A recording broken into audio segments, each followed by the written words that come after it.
Welcome to Live, Let, Thrive, a podcast about the Airbnb life, the share economy, and everything in between.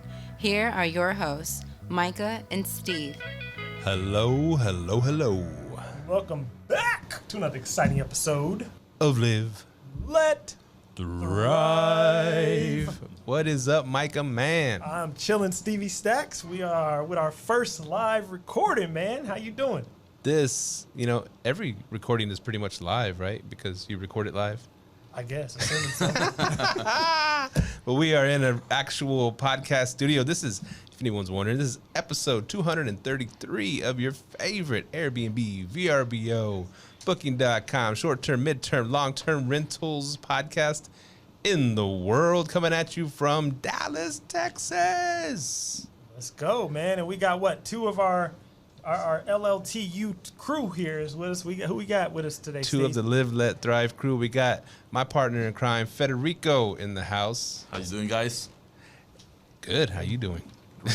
And we got downtown Mike Brown in the house. Hey, what's going on, guys? Mike Breezy. Yeah. So, we're ready to get started? Ready to have some fun today? Absolutely. Yes, sir, man. Let's do it. Long man. time coming, man. The whiskey ain't got here yet. But yeah. We did that. But it's coming. Get ready. But I'll go ahead, Steve. So, what? Yeah. So, like I was saying, we're going to talk some short-term rental stuff today. We're going to talk some corporate rental stuff today. What do you want to jump into first, Micah? Man, let's talk about it. I know today there was another meeting down in Dallas regarding the regulations. So, I mean, you guys, everyone here, I think everyone has places in Dallas. How do y'all plan to pivot with that? We're going to quit. I think the delivery has arrived. Yeah, man. So it's some challenging times. There's gonna be a vote coming up pretty soon. We're gonna see how that goes. They had a meeting today, and every city's facing their challenges. I think it's gonna be less and less in the future. The only reason I say that is because I think it's gonna be more like go the Uber and Lyft route. It's gonna be a part of what cities do. Cities are gonna see other cities making a lot of money doing this thing, getting the tax dollars. And, the griping, yelling older people are going to not be around very much longer. I think it's going to just shift towards it's going to be an accepted thing, part of every city's economy, short-term rentals. I think so. This is my personal opinion. I think every city is about to hit regulations at some point. As you guys know, I'm fighting regulations right now in smaller city, Arkansas, fighting old Jerry Jones. So basically, I do think regulations are going to come, and I think the people who are professionals are going to stay in it because short-term rentals are so new to metro areas like Dallas and Houston and all of that. I think people will die out, and I'm not going to say the Airbnb bust, but I do think that we're at a point where Airbnb is saturated with so many rentals, and people aren't serious about their business, and therefore they're depending on those OTAs, and when those OTAs can't deliver, they're in a panic. So I was just saying, I was in a clubhouse room earlier, and people say, well, it's slow. And I ask them, do you send out emails to your guests? Do you have a text list? No, I don't have any of that. Well, it's not slow. The OTA just isn't feeding you. So if that OTA isn't feeding you, you need to be building a brand and a business. And that's where I think it's going. And I think, we at LLT, we're going to still be here. But, I think other people are going to have to get serious about it and start advertising properly, treating their business like a business. That's my opinion. Mm. Fed, talk about you were talking about earlier that people that maybe own their houses will be able to get through the storm because the mortgage is a bit cheaper than people that are out here arbitraging plus putting a management company on top of definitely. that. I think that's a big thing right now because if you think about it, if you're doing the arbitrage model and also hiring a management company, which is something that we service, and actually we have a lot of clients with that model, it's something where the numbers right now are not gonna just close at the end of the month. I mean, if you think about it, you're already paying a premium to do your arbitrage, and then you're paying someone to manage for you. That's a lot of mouths to feed out of a property. So I do think that a few models are going to shift. And I also think that regulations and this type of occupancy and situation that's going with Airbnb and the OTAs is going to create a standard. And I think that's going to be the outcome is going to be better for the professional hosts because those that are not doing a great job, those that are not hosting professionally, those are not going to be able to meet the regulations, just maybe having the basics as a fire extinguisher and stuff like that. Those are going to be out of the market. And then the ones that we're doing a good job and we're trying to provide a standard and consistent service, we're going to be the ones that are going to be in the long run. So, I think that was a good one.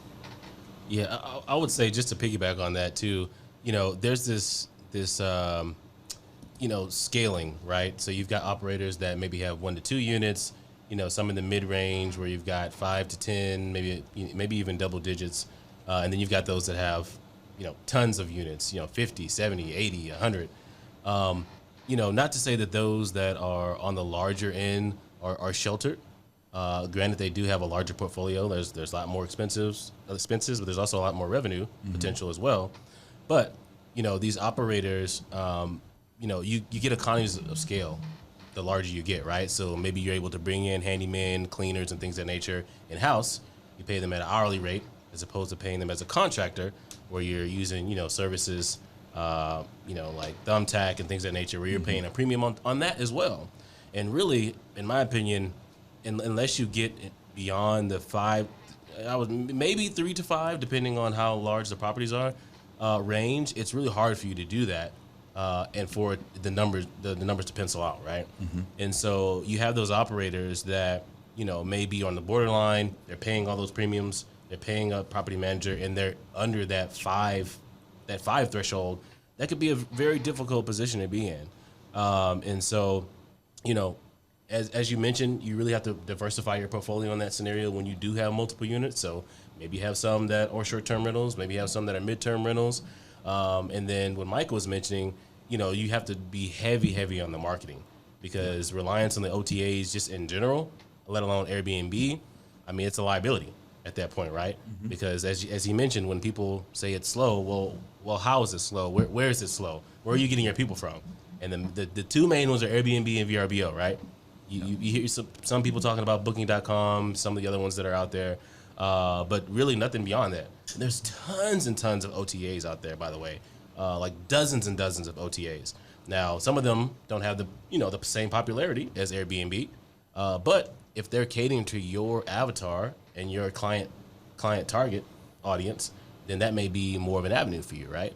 So, and people, discredit that because they don't hear about them, they don't think there's no value in it, and so that's where people lose out, I think.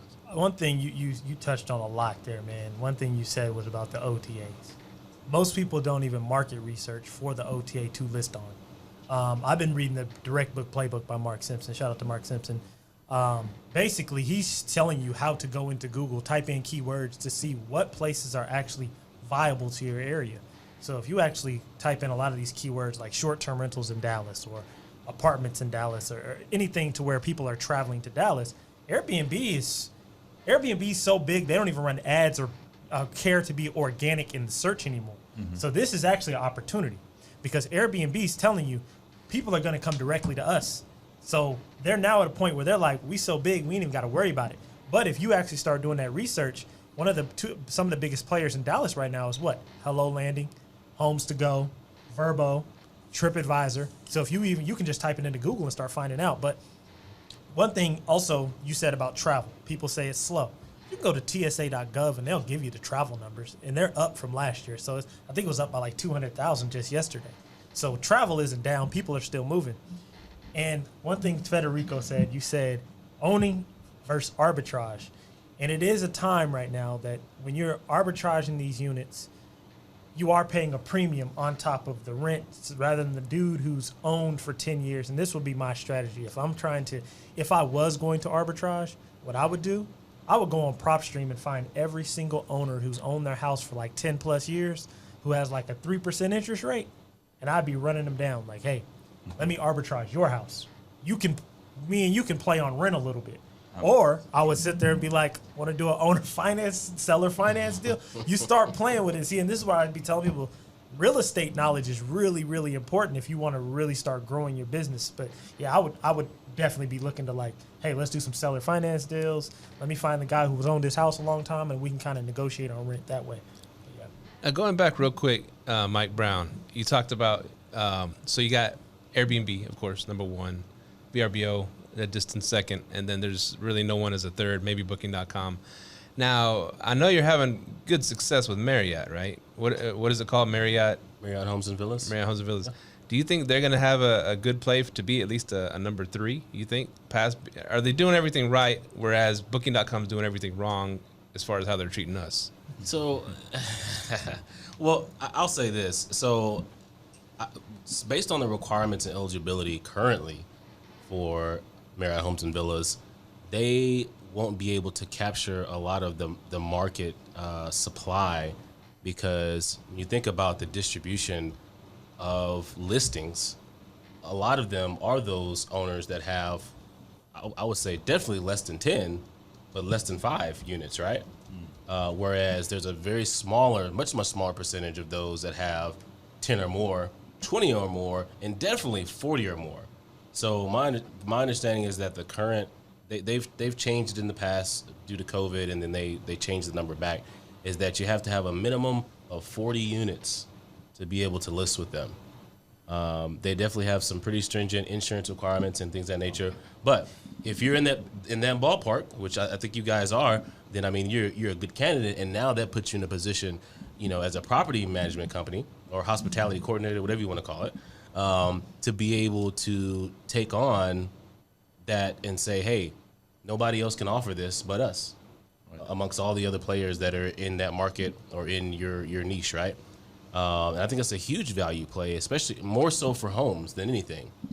They do have, 1 bedroom, 2 bedrooms, things of that nature. But from what I've seen, the highest bang for your buck is going to be your single family homes, because people are looking for that experience, especially if it is more vacation, esque.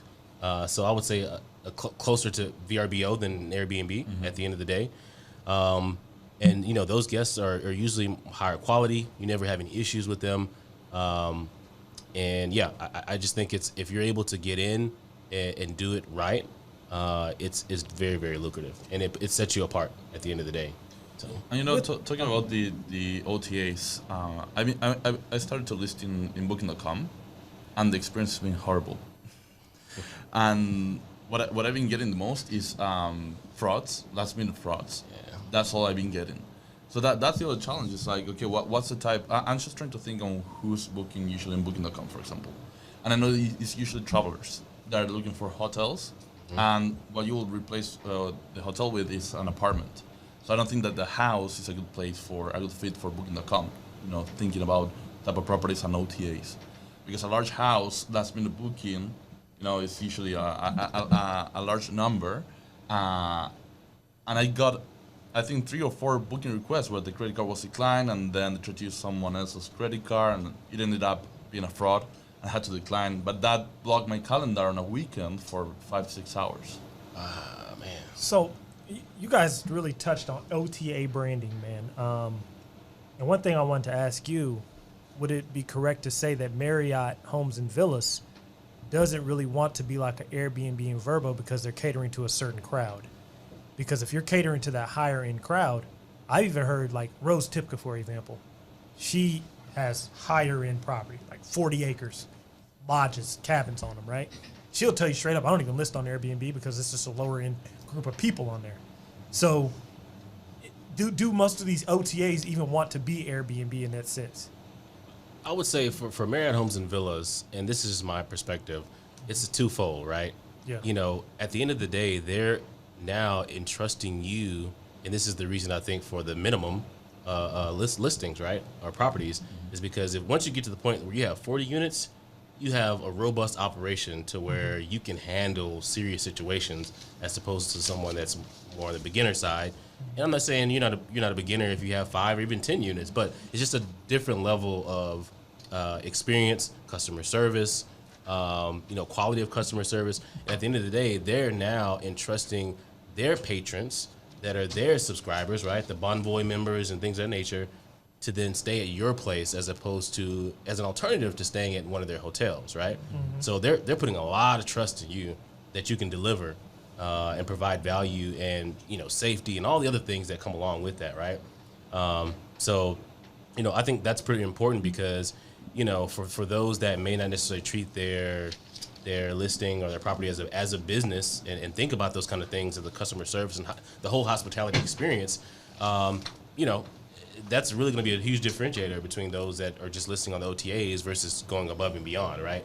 And while, us as operators, I'm sure everybody at the table, are more on that, Marriott side of things, we don't get incentivized or, we don't get like a pat on the back for doing those kinds of things on Airbnb outside of maybe reviews, right? Right. There's nothing for that, right? So that's my perspective on it. Yeah, and that's one of the biggest keys I think that does hold a lot of hosts back. They let a lot go on in their properties because of reviews, right? They're review fearful. They're like, hey, they're going to leave a bad review, so I got to do this and do that. And then you end up, it's like, I don't want to dog Airbnb here, but they've created an environment for bad guests because you're basically you're giving them opportunities to be bad and kind of you're incentivizing it, right? So that's one of my issues of why I'm going to go direct. And I do eventually want to get on Marriott Homes and Villas. I love that idea of having the higher end, and I'm more or less catering to homes. So yeah, that's my opinion. Now, one thing, something interesting that happened, and I forwarded it to you guys. So a buddy of mine sent me a link, an email, and it was and it said Airbnb friendly properties Dallas or something like that. You saw that? So I clicked on it, and it was I thought it was just somebody wrote an article. No, it was actually an Airbnb's forum. Airbnb, heading and everything, and they're letting people know, okay, Dallas, these apartments you can do Airbnb at. But I think there's a catch to that. I think it's those that they partner with, where they take a percentage, and then plus, and most of those places you can only do it like a third of the year or 2/3 of the year, something like that. Okay, because I was wondering what that was. I was like, holy crap. Now I was thinking like this is the worst time to publish that with everything that's going on in Dallas, but. Now, let me ask you something, guys. Have you noticed the hotel industry as well fighting really, really hard to match the short-term rental type of properties that we are offering? Because this is what I'm thinking. I went to one of my cleaner's house the other day to chat with him and pick a few things. One of my head cleaners, Jose, shout out to Jose. So I was chatting with him and, talking about the current situation. And if you talk to your cleaners, they're going to give you a good insight on what they see from their other clients because they clean for a lot of people. They're like, yeah, we were noticing, a turn in the occupancy and the work. And, I was watching the TV the other day and I saw this advertising for, I think it was Marriott or Hilton, one of these hotel chains. And he said, it looked like an Airbnb, like the ones that you have. And they're offering now kitchen and larger spaces, and they're renewing their hotels, because I think that's the one thing when people are choosing Airbnb is what you want to get when you're just not to go to a hotel, which is you don't want to cook noodles in your coffee maker, right? You want to have a kitchen, and that's the main reason. So I'm thinking, okay, what's the hotel industry doing to fight us, because we're definitely hitting on them on their results. One thing, I think boutique hotels are on the rise. Yeah, boutique hotels are the next wave right now, and that's why a lot of people are going there. So basically, you guys know I've been renting out timeshares for the last few years. Fetty actually managed them for a while. The Airbnb partnered with the timeshares now.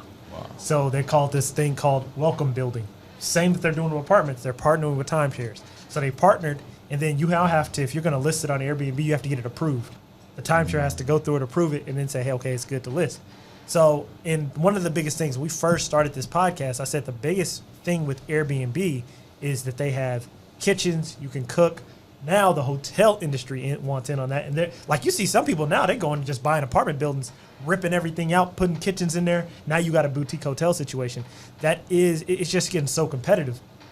So branding is huge right now, especially in the boutique hotel market. And I do see a lot more hotels starting to get into that space and starting to providing those same amenities as like a short-term rental or Airbnb, for sure. Let's switch up. Are y'all having a lot of luck on the new claims process? Ooh. Well, I have had luck on the new claims processes. They do ask for a lot. It's been a while since I put a claim in, but I think it was probably a month or two ago, and I did have luck. So what I did do, I will say this, I did turn off Superhog for the places that are on Airbnb. I only use Superhog for like VRBO and direct bookings and any other sites. The Superhog, the insurance thing, Yeah, right? Superhog the insurance. I'm doing my first claim with Superhog, and it's worse than Airbnb. I would tend to agree. They like the whole sending banking information through the. I'm like, bro, what? Like they ask you for banking. every time. It's like, I know y'all don't have a dialogue, a repository of this. Like they'll ask you for their banking information. Like man, y'all don't have like an email system set up. So that's one of my things with Superhog. But like as far as Airbnb, I haven't had any issues with claims. But yeah, I'll let everybody else answer it. I have some other stuff for Airbnb. So I'll say again, and it kind of similar to you. I mean, I haven't had to submit a lot of claims through Airbnb. However, the claims that we have submitted, because we've been kind of testing out, and we've kind of really converted already a big portion of our units to the guestee protection program. So they basically have their own insurance integrated into, like damage protection integrated into guestee, and you can do it per listing. There's a fee. There's certain tiers you can pay for that.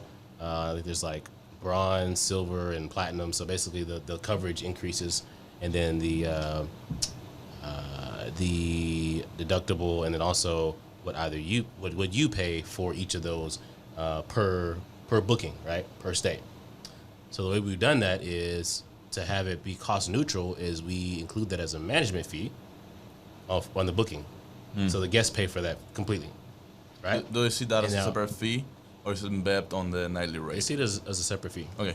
Yeah. It works better for larger homes than obviously a 1-bedroom apartment, 2-bedroom apartment, because they're going to pay a lot more anyway for the single family home.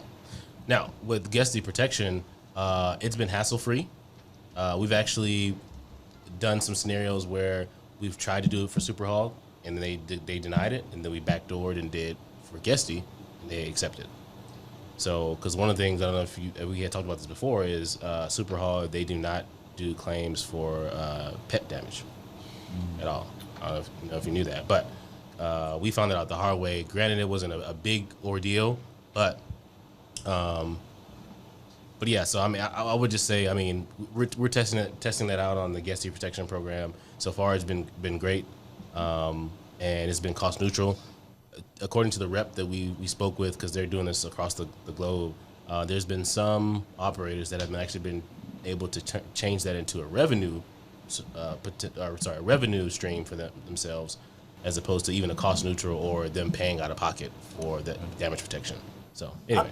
I don't know if you guys ran into this with Superhog, but yeah, I think I had told you guys about it, but I guess I haven't talked about it in the podcast. But I kind of had to back off Superhog because one of the guests they you can either pay the $35 or you pay $500, but the $500 is fully refundable.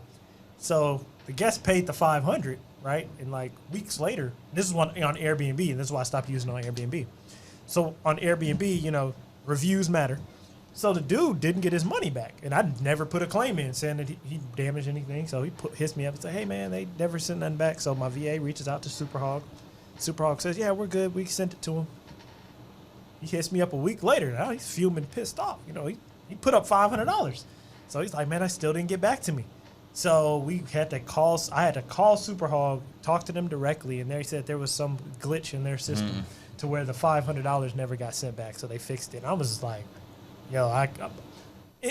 in my mind, I wouldn't pay $500. I would just pay $35 refundable. But if you give people that option, it's out there, right? So you can't really control that. But you do have to give them refunds, So that's what pushed me off of them. Well, I don't know if y'all had issues with Superhog yet, but that was my issue. The way I see Superhog is a good way because you got to do all your ID verification on that part. So it's kind of like to scare guests, like, hey, be well behaved because I have your information. But when it comes to actually going through the claim, the interface, it looks exactly like how you file a claim on Airbnb, which already put me off when I had to do my first claim. And then when I did it, they started asking me for timestamp pictures of the stuff that they were missing before, and it's like, I had the picture, I don't know how to shoot it, that is a timestamp because it was a picture that my cleaner sent me on a chat, and it's not timestamp as you needed. I don't know, so the only claim that I did, not a good experience. With Airbnb, what's happening, before the last update, they're getting a little bit stupid with the things that they're requesting, right? Because they probably have, of course, they do have like an SOP where they say, okay, if they had any furniture that is broken, tell the guest, that the host, that they need to go to a repair service, right? So we have a countertop at a bathroom that was stained like really bad, and we couldn't remove that at all. We don't know what it was. It was probably something like an acid or something, but we can't remove that. So we had to replace the countertop. That's something you can't fix. And they were like, okay, did you go to a countertop repair service company? It's like, there's no such thing. Like, you try to Google that doesn't exist. Okay, well, yeah, so if you can get a quote. So what I'm doing right now, we're just creating invoices and creating invoices and companies and just sending that. And of course, you need to know that Airbnb is always going to pay lower than what you claim. So be mindful of that when you set up your prices of how much you spend. Because if you submit $500, they're going to pay you $430. One thing I'm happy. Because a lot of times what they do is they build in they try to. That's why I ask you how new is it, right? Mm-hmm. Was it this year or 5 years? Oh yeah. Because they try to build in the depreciation, and I'm sure there's some calculator that they use to be able to do that, to offset that in many cases. And I would say for probably most of the stuff, under a year, under 2 years max for most places. I mean, unless you got a property you have for a long, long time, and you got stuff that's lasts a long time. But yeah, and we talked about this before too. Is make sure you include all the line items that it takes to get that replaced, right? So somebody breaks a couch. All right, so now what is it going to take to get that back to what it was before? Somebody has to come, maybe disassemble that couch. We have to pay for haul away costs for that if it has to be tossed out, right? Because you maybe can't leave it just out on the street or something. Well, can I mention something on that? Because with that countertop, what I end up doing, I found a person who sent me a quote on how to. So it was not that it was a dresser with a mirror that they also stained with an oily thing, and they had to just redo the entire wood. And on the quote they sent me, it was repairing and refinishing the dresser, the mirror, and pickup and delivery. And the pickup and delivery didn't include it on the payout. So they said, no, we're not paying for this. I mean, here's a tip for that. Like, you had to get a countertop fixed. Mm-hmm. Oh man, the easiest thing to do, go to Home Depot. And that's where they legitimately fit countertops. Go to them and be like, look, give me all you do is, hey, give me a quote for a new countertop. I'd go get the most expensive one they got, marble, whatever else. Like, oh, this is the replacement countertop. Here it is. Send that invoice. They'll have to pay it out. Because, like, this is legitimate. It's from Home Depot. They got the contractors to prepare. No. I'm for real. I go get we going top of the line marble. This is what we do. So what we've been doing, and I just got paid out a while. I have we do invoices for everything. My guy, any person that is in my Slack channel, my cleaners, my handyman, all of them have to have the ability to create invoices. And if you are using like Turnover B&B, when they get you need to make sure they get paid out through Turnover B&B. And the reason is Turnover B&B gives them an automatic Stripe account to get paid through. And that Stripe account, they're allowed to create invoices. And when they create those invoices, you can print them and send them straight to Airbnb. Like, hey, this is the invoice of what happened, all the cleaning, have them take pictures. We pull the pictures straight from Slack. We send all that in. So yeah, anything like that, yeah, just get a legitimate, if you can get it from Home Depot or Lowe's, they know what that is. They know that's legitimate. And it don't say paid on it. So I mean, you go get that contract and then go get a handyman to fix it. So yeah, that's the best way to do that. And when you mentioned before about like the photos and everything with the cleaners, there's an app that we actually have the cleaners and even the handyman use when they do stuff like that, right? So anytime you send me a picture, use this app. This is called Timestamp, something like that. So it even has geolocation on it. So if they don't believe that you're actually at the property that they're at taking the photo, then it does that. It automatically pulls it in. Because to your point, I don't know if it was Superhog or if it was another one. They actually asked us to get the before picture, right, of the ruined or damaged item, and then they wanted the after picture too, after it was bought and put into the place.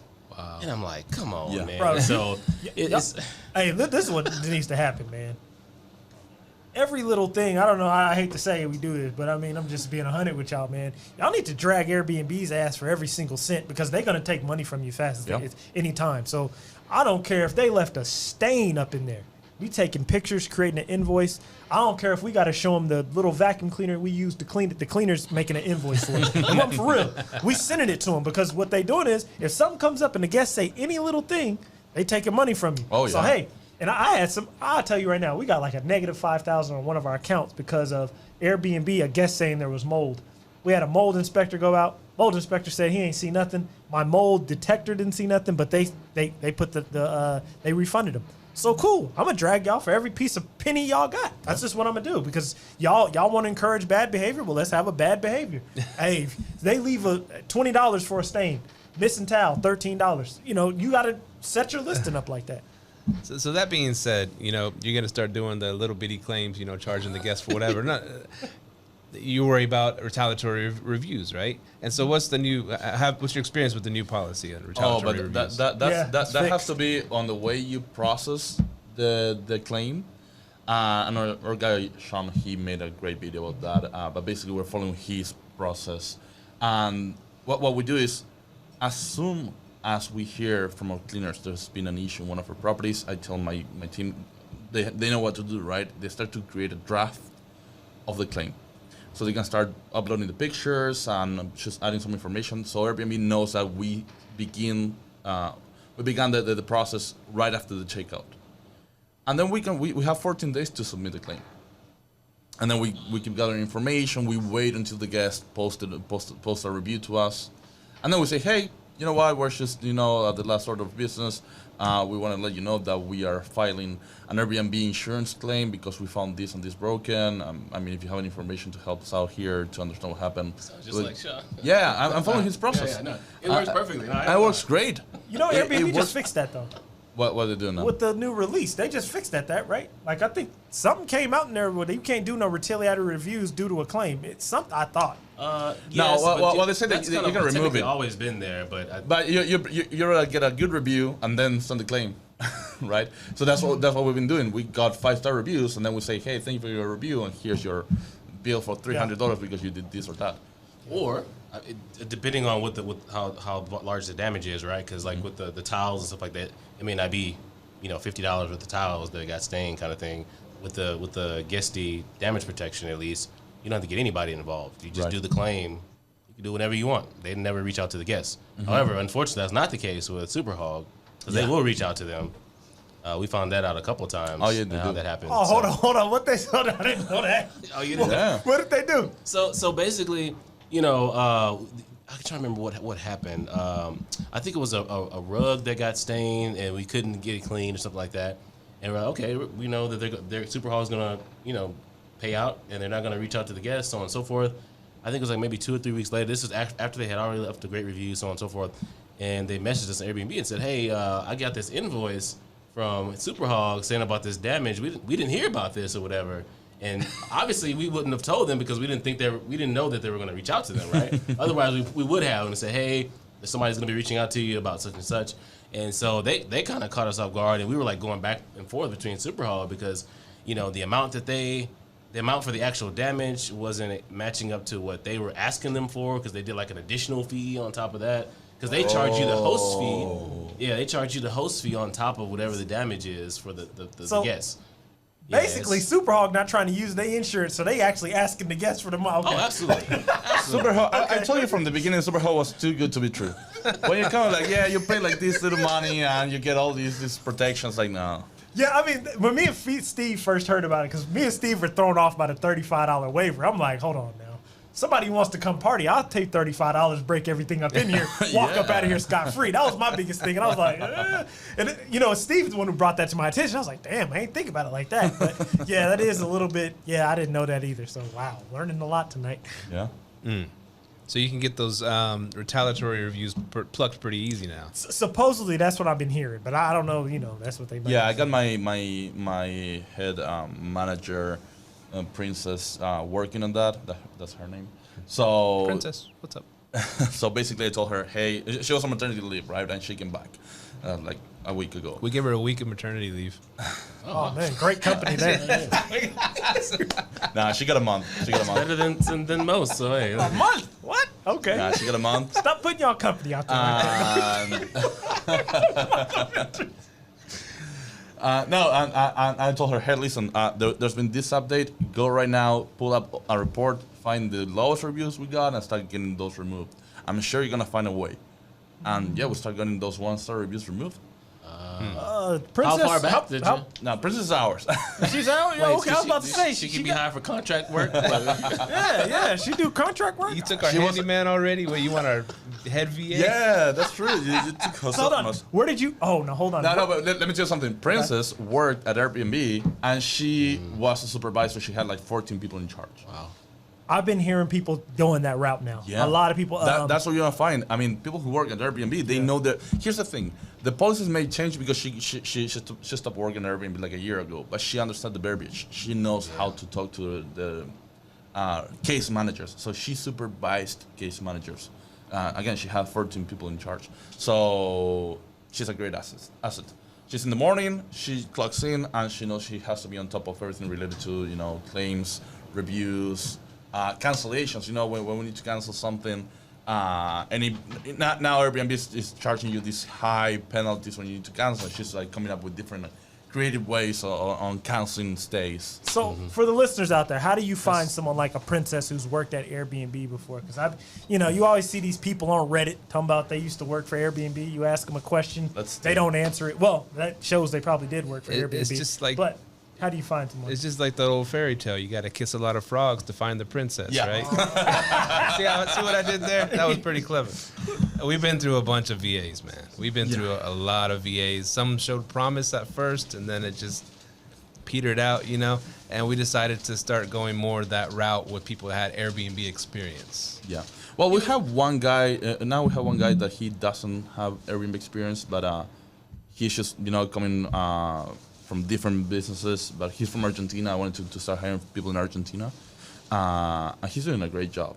Hey, y'all kind of Airbnb'd my question there. I said, how did y'all find somebody that worked for Airbnb? Boy, y'all answered that like Shaq, man. No, to be honest, if you go to, you'll find a lot of people in Upwork. Upwork, yeah. I found her on Upwork. Okay. Yeah, Upwork. And the thing about Upwork is that it can be a little bit, what's the word? Scary, because when you look for people, you're going to see their hourly rate, and they're going to say like $15 an hour, right? So you want to have a conversation with them and actually ask them, hey, listen, to work this many hours, how much will be your rate, or this is how much I'm willing to pay or able to pay right now. And you're going to notice that many of them will work for a third of what they're advertising in Upwork. Maybe if they have that hourly rate in Upwork is, to do a 1 hour, 2 hour, 3 hour job. But other than that, you can, if it's gonna be for a contract for more than you can negotiate a good rate. Okay. Now, Upwork. for a minute there, when everybody and their mom found out about VAs and wanted to start hiring VAs, they had the power for a little bit. Said, I'll work for you for $12 an hour. They started upping their rates because they got really high demand. But I think a lot of people are jumping ship and firing all their VAs right now. So you can find some pretty good VAs for a good price again. Yeah, a friend of the show, shout out to Heba. Yeah, she was saying the same thing about, going out and just start finding people who used to work for Airbnb. Yeah. Now, one thing they did tell me about, because, VAs are always your goal and business specific, right? So one thing she did say about the ones that she has that works for Airbnb, and I don't know if you guys have ran into this yet, she goes, they're really Airbnb heavy. So if you do have a business model where you're doing it direct, there's a lot more training that goes with that. Have y'all kind of ran into that, or she's just doing mainly the Airbnb stuff? So we do have a 2-week training period now. So it's a 2-week training period where they start, because here's the thing, even if they work at Airbnb, they don't fully understand the entire business. So the first thing they do when they start the training process is understand the difference between a condo, an apartment, a house, a townhome. Understand those differences. They also watch videos of every city where we operate and understand to have an idea what was the DFW area, what's Austin, Houston, Scottsdale. So they watch videos. I like that. So they start with that, and then they start going into our property management system and trying to understand. Okay, take a first glance into the inbox, take a first glance into our listings, and then we dive into operations, each one of the properties. Policies and procedures, and that takes us 2 weeks for them to understand, have a good idea on how our business works. Okay, So okay. Because I was wondering how you guys. Okay, because that's training processes. That's huge, man. I don't know. You guys know I made the switch over to Monday.com. For my training now, and it's been doing a really great job. I got all the projects in there, weekly projects, weekly operations, all our training videos. So I'm happy you guys have a 2-week training period now. so you drop Notion? Yeah, I did drop Notion. I didn't. Wait a minute. I did not know that. You didn't know I dropped Notion? I thought you were integrating Monday into Notion. Notion. I dropped Notion because the reason why I dropped Notion was because everything in Monday.com is already there. Pass that drink. You guys are right. The drink's going out, y'all. So yeah. It's gonna get good now, or bad. Where's my cup of ice? The sizzling of the soda. But no. Being honest, the reason why I went to Monday.com is because all the integrations were already there. Turn the label around. We are advertising. But no, honestly, the reason why we really went to Monday.com because it already had all the integrations, and in Notion, I had to manually build that. Yeah.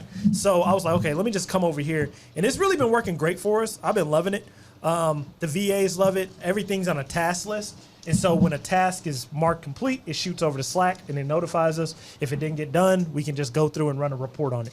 And then one of the biggest things is all the training that we put. It's all in one repository. The tech stack, all that's there. So that's why I kind of made the Monday.com switch. And one good thing about Monday.com is I was on a Clubhouse room today, and basically I was learning a lot of stuff. So what I can do with the Monday.com, I could just put it straight into Monday.com and it notifies the VA right off the bat. So now the VA knows, we doing this now. So because a lot of big things have been coming up. Because now I have the VAs doing text marketing, email marketing, using Furnish Finder. We're pulling lists from Furnish Finder just to market to them and ask them, hey, do you know anyone coming to town? Things like that. Wow. Not just using it to just be somewhere where we're getting someone to book with us. And I think that's one thing I will tell everybody right now. Stop looking at the OTAs as a booking. Instead, look at it as lead generation. Look at it as lead generation. Oh yeah, that's what we're doing right now. Like my. Let me stop you real quick. Everybody, we have an audience here today, and this is pretty cool. We never had an audience before for a podcast, so I'm gonna count to 3. Everybody say cheers. Is that cool? And then we have a drink. All right, everybody get your drinks ready. Mike is getting his ready. Yeah. All right, on 3. 1, 2, 3. Cheers. All right. Yeah. Salud. Been over 5, Salud. doing this over 5 years. First time with a live audience. But yeah, go ahead. That's yummy. No, what my BAs are doing right now, they're shooting a canned message, find us at Argus Rentals, not.com, Argus Rentals, and click the contact button. I want to help you, and they're just blasting people when they're inquiring for more than 2 weeks. That's just something that, and we're landing a lot of direct bookings away. Hey, here's another thing you can get your VAs to do, man. Shout out to Mark Simpson for this one. You need to get into because this is what we've been doing, and it's not what you need to be doing. I've been going to the travel groups and posting them in there. Those are just people traveling. What you need to do is start going, and my VA does this every Monday. Every Monday, he goes into all the groups, like we go and join all the apartments for rent, apartments for sale, all that, right? And we're going in there and just dropping brochures out of Canva of our properties and the availability. And if we're at that point in time, if we're running a discount special, we're actually giving them the discount code, hey, go, and they can go directly and book. What this does is, and what you're doing is asking them, hey, do you know anyone coming to town? The people in that radius, they are the people that know who's coming to Dallas, who's coming to Arkansas at that point in time, at any point in time, because they're family members, businesses, whoever, they're all in there. So that's another good one. Definitely get into those Facebook groups, posting on Instagram daily. I've been doing that. And then just really pushing hard on that book now button. CTAs, call to actions, those are huge. Yeah, no, so just to kind of piggyback off the marketing piece. So yeah, that can be huge because at the end of the day, even if somebody doesn't book with you, all the lead gen that they know someone or they know someone that knows someone, especially when it comes to being able to have the call to action multiple times throughout the year. So that's the other thing people don't do very well when it comes to trying to do lead gen and marketing and doing things direct, or even remarketing to past guests for that matter. It's not going to happen once. It's not an action that you take once. It's something that you continually have to do throughout the entire year, right? So not just holidays and things of that nature. So those are good ones to do that on. But there are other points in time that you want to be able to have those touch points, because at the end of the day, you want to be at the top of mind when they think about travel, or somebody else is thinking about travel. Airbnb gives, I'll say it like this, and I'll go to you, Steve, real quick. Airbnb gives you a fish. That's basically what they do. So when you give you a fish, what do? You stop fishing. Yeah. So that's basically what it is. Go ahead, Steve. Oh, that's good. Okay. I had been off Instagram for a while, right? I got on there the other day to look at something, and it starts feeding you because you follow a lot of the gurus, the people that are doing things. And one of those guys' names is David. What's a guru? Yeah. He's calling out people's names. No, we're guru, man. I said, what is a guru? You've heard of David Bet David? I think you told me about this guy. Oh, Patrick Bet David? Bet David, something like that. Yeah. Well, he said something cool, and he says a lot of crazy stuff. I mean, I cool saw stuff. him on a flight once, actually. Yeah, was that's where you brought him up, and I looked yeah. him up, and that's where I followed him. It's pretty cool. Anyways, he said this thing, like, he used to, when whatever suburbs he used to live at, a neighbor pulled up. He used to sell cars, right? That's where he started. A neighbor pulled up in a brand new truck that was bought from his dealership. He never even talked to his neighbor, and he said, if he would have just shook that dude's hand and say, hey, I'm David. I work at so-and-so dealership. If you ever need a car, let me know. He would have got that deal, And so ever since then, he's just telling everybody he meets, hey, I work at this dealership. If you ever need a vehicle, and his sales, shot up through the roof. And I was like, I'm a little shy. It's hard to believe, we have the show and stuff, but I don't go and advertise it at my work. Here's the problem. At my work, I tell people about Airbnb, and they'll ask me a million questions, and I'm stuck with someone that's never going to do it, right? And they're going to ask me every single day, oh, is this one look good? Is this one look good? And I've been down that trail, so I've kept it hush-hush, But everybody, just by word of mouth, everybody knows me as the Airbnb guy. So they will come up to me and ask me, hey, you got anything in this time? The Bears the Bears are coming to town. You got anything? So it does help to have that recognition. Man, word of mouth is huge. Yeah, I mean, so like you were talking about, I mean, you just having people know what you do, just in general. They may not ever book with you, but there may be another opportunity that may come out of that, right? You may have an investor that says, oh, I know that the Steve guy does, short-term rentals, and so we've got some properties, so the network is huge. And think about, what Grant Cardone says, if nobody knows you, how are they going to flow you, right? How are they going to be able to invest in you or share what you do to other people? You have to say it out to the world, right? So that's why social media, all those touch points, even locally, getting in those networks and those groups, actually going to events, that part is huge as well. Because at the end of the day, I mean, and it's funny how you mentioned, Patrick Bet David, there's Grant Cardone, these other guys out here. They all came from a sales background, right? Mm-hmm. Or something similar. It's something about that sales mentality, because at the end of the day, it's going to force you to have to, one, go through what that customer and user journey is going to be, right? Which a lot of people lack, because, the main thing you're always talking about is knowing your avatar, right? And knowing, one, what to say, how to get them from point A to point B, and about lead generation. That's the one thing, like you just said, they give you a fish with the OTAs. Mm-hmm. You don't, why do I have to learn all that if they're going to give it to me, right? And that's where people fail. Check this out. You said something so big, just talking to people. Me and you we're in the same mastermind group, and I posted this in the mastermind group the other day. I remember I was telling you I was posting in Facebook groups, right? I posted my business in the Facebook group, and the dude who's over the Facebook look, it's like 14,000 members in this group. He called me, and I was like, oh shit, maybe it's a booking, but it was the dude who owned the group. He was over it. He was like, hey man, I'm in the short-term rental space. He goes, but I don't have flyers and stuff what you're doing. He was like, can I partner with you? Opportunity. Now I have an opportunity, and he goes, you can post whatever you want in there as long as I partner with you. And This is 14,000 members in a very small community of Arkansas. So I'm like, man, if you built a 14,000 community in this old podunk town, I mean, say it like that, I'm sorry. But no, I'm true. Like, this shows you he has connections. So I was like, okay, cool, let's do it. So just those connections of putting yourself out there all the time. Just put yourself out there.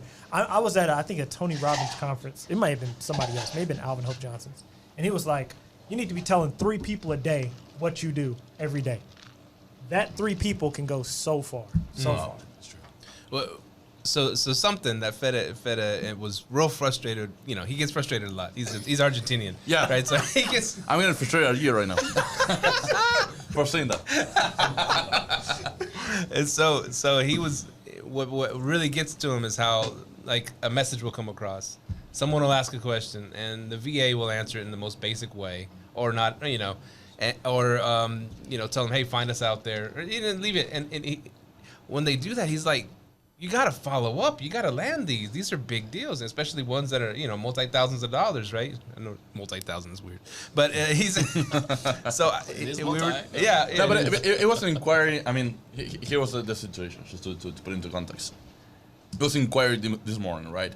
And the guy sent a message saying, hey, it was a 2-month booking at a new property that was just open in Fort Worth, near a hospital, near the JPS. JPS, yeah. And the guy says, hey, I'm looking for a place where I can stay with my pet. I'm gonna be working in this hospital, and I was wondering if I can tour that place with you next week, right? So he has 3 questions, and the answer was, I'm gonna find us out in Argus Rentals online. It's like, you're just adding an extra step to the guy to go and do something, and you're not even answering his questions. Like, I mean, he's saying that he has a dog. Confirm that we accept dogs, right? He's saying that he's only gonna work at this hospital. Go find the exact distance and tell him you were 4 minutes away, walking distance, 4-minute walking, and then just tell him that we can tour the place. Don't just add an extra step to go look us up and then see if we can tour the place with him, right? Mm-hmm. So yeah, you gotta chase. And I told him, listen, we are at war right now. These are difficult situations. Yeah, He said that. we're at war. I mean, these are difficult situations. We have vacancy. We need to fill those places. You gotta go and chase those bookings. So my thing, Email subject title: We are at war. It started Monday, So my thing was, why are we hiring, even people with Airbnb backgrounds, whatever? We should be hiring, hardcore salespeople. Mm-hmm. Yes. That's what I was thinking. Yes. Train them. And I train told them this in the past. To automate those messages, I can do that with the hospitable AI, and I just that's gonna be replaced by a robot. Okay, and now that they dropped this new GP, I don't know what's called the new AI. Do you see that, the new thing that you put? I want to text like this, and it writes an entire blog. Oh yeah. You saw Copy that? that AI. Yeah. So with that, I mean, I don't need a person. So if you want to keep your job, you better put that human part into the customer service. What I will say, because we're coming up on the end of time, Steve hit it on the head. We have to start hiring people for what their strength is, right? Because I noticed that too. With some VA, I have one VA, marketing, dude's next level off the chain. He can create some stuff in Canva, next level off the chain. Talking to people, you don't want him 10 feet near nobody. You be like, bro, get the hell out of here. But I'm for real. You really got to know people's strengths. I was listening to Tim Grover. I watch a lot of Tim Grover. He says, don't bang on people for what they're not good at. Find out what they are good at and focus on that. So if dude ain't good with customer service, find his strength. If that ain't his strength, hey, Kevin, that ain't what you good at. Go to the corner and make graphics. That's what you're good at. I'm for real. If that's what he's good at. So we have to start getting to that point with our employees, knowing what they're good at and focusing on their strengths. Because even just creating a bunch of tasks and projects for people, he might be doing a task and project he just ain't good at. Like right now, my VA ain't good at following up and closing a deal. That's just not his strength. But he can make graphics, promote, market. He's good at that. But yeah, that's what I was going to say. How much does it cost us to go a little longer? I'm just wondering. You said you got somebody else coming in? Yeah, ask them, because I told them if we go over, that's fine. Okay. I didn't know if they had one scheduled. It's pretty late. So you guys probably tell this is still a real casual, probably one of the most casual podcasts. But we got a studio and an audience too. Time is up. Shaking like, damn. I'm like, hey, well, I ain't gonna lie. If we can get a little more time, we definitely want to be able to open it up for the audience to ask questions and kind of have some back and forth. Yeah, because our 4-person podcast usually go an hour, 2 hours. I think our biggest one that everybody loved was 197. It went like 2 hours. Can't extend? Okay. Okay. Yeah. Okay. All right. You don't have to go home, but you can't stay here. Yeah. But yeah, I saw that face. He's like, no.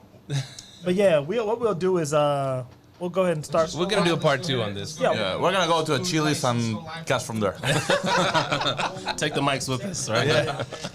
But no, thank y'all for being a part of the live, and we'll have some more stuff to you. And everybody who does have questions, just post them in the group or post them on Instagram. We'll answer them. But yeah, Steve, do our regular. Oh yeah, hit us up. liveletthrive@gmail.com. liveletthrive.com. Hey, We like Hostfully, right? That's our thing now, man. Yeah, I mean, yeah, it's yeah. always been our thing. I think they just heard it in the pre-roll. This is the third time they heard it. We know, mother lovers, we know. So yeah, hit us up, reach out to us, argestrentals.com, ARGEST Rentals, me and Federico's company, you know, that's how we do. And Airbnb. Yeah, if you got any ugly houses, you know, definitely hit me up. Dallas and DFW, Houston, Arkansas, let me know. But yeah, also one quick Mike thing. Brown want to drop something? Sorry. Yeah, but one. Sorry. But yeah, one quick thing though. Yeah, I forgot lost my train of thought. But yeah, go ahead, Mike. Yeah, so Mike, here with PBD Living. So just like Micah, short-term rentals here in Dallas, looking for new clients as well. So always looking to educate others as well. So we do live events throughout the year, whether it's something more professional, more casual, looking just to make a connection with other hosts because we're stronger and better together than as individuals. So. Yeah, we'll do some more of these live podcasts too soon. And hop on Hostfully if you're ready to stop being Airbnb's. If they're ready to stop pimping you, you're ready. Go ahead and get you a Hostfully account and get you a Boostly website. Shout out to Mark Simpson. We are out. Peace. Later. Thank you for tuning in to this week's episode of Live, Let, Thrive. Be sure to tune in next week for all the latest in the world of Airbnb and all that entails. Bye-bye.